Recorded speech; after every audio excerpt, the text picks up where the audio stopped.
and I will tell you about listening tips for English proficiency exam before the exam. The first one is to learn about the different section and types of question. We recommend that you learn about specific English proficiency test that you're going to sit.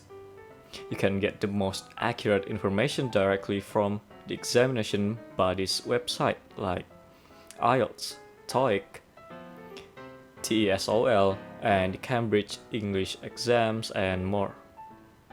And you should know in advance about the length of the exam, the number and types of listening section and questions. Check if the listening text is played only once or twice, and whether there is time to complete the answer sheet and after the listening has finished.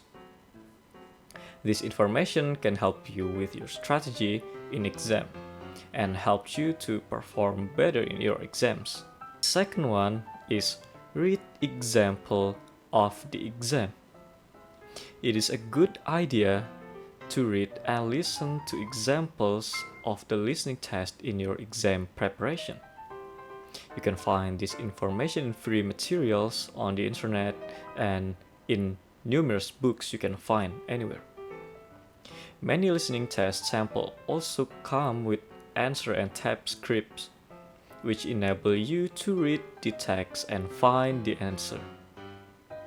And will be continued by my friend Bagus. Okay, thank you so much for giving me the time and also the opportunity for me to explain the latter part of the tips that you can do before the exam. Okay, so let's get right into it. Into the third tip for what you need to do is to able to practice and also develop your listening skills. What we want by this is that if you are able to understand and be able to comprehend all of the words that you may find difficult in the listening test, then you're going to be able to finish the listening test easily. Now, for the fourth tips that we want to give you is to be able to expand on your vocabulary, to train your vocabulary skills. Why this is important? Because in the listening test, you're going to meet a lot of synonyms. In the questions, or rather the audio track, the presenter is going to talk in a lot of words that might not correlate with any of the answers in the ABCD choices. It is because it is a synonym. So what the audio track said might not be present, but the meaning is going to be the same because it is a synonym of that answer. So it is really important for you to be able to expand your vocabulary and being able to understand and recognize these synonyms for you to be able to easily find out which one is the answer. So really important for you to be able to focus on all of these tips before the exam. And so this concludes the before exam tips that we can give you. The next is going to be tips that you can do during the exam, which will be explained further by my friends.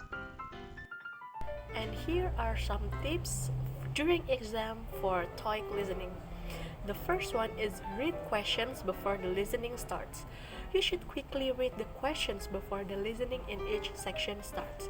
Do you need to choose more than one answer in each task or question, or how many words or numbers should you write in the answers? And then the second is underline some keywords.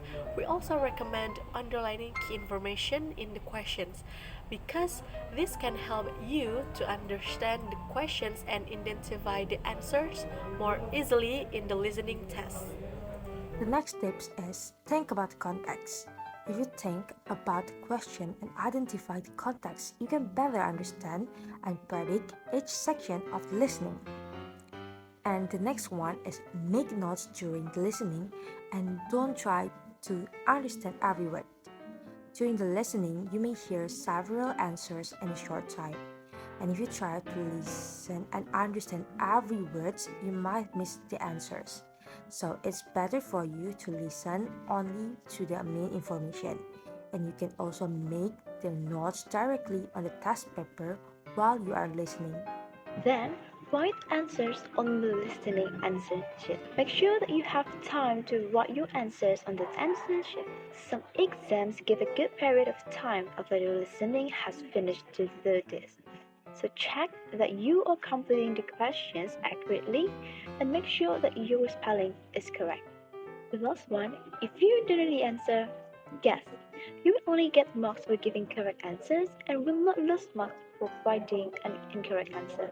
In other words, there's no risk in guessing answers that you don't know. Try to complete every question on the answer sheet. That's all. Thank you for watching.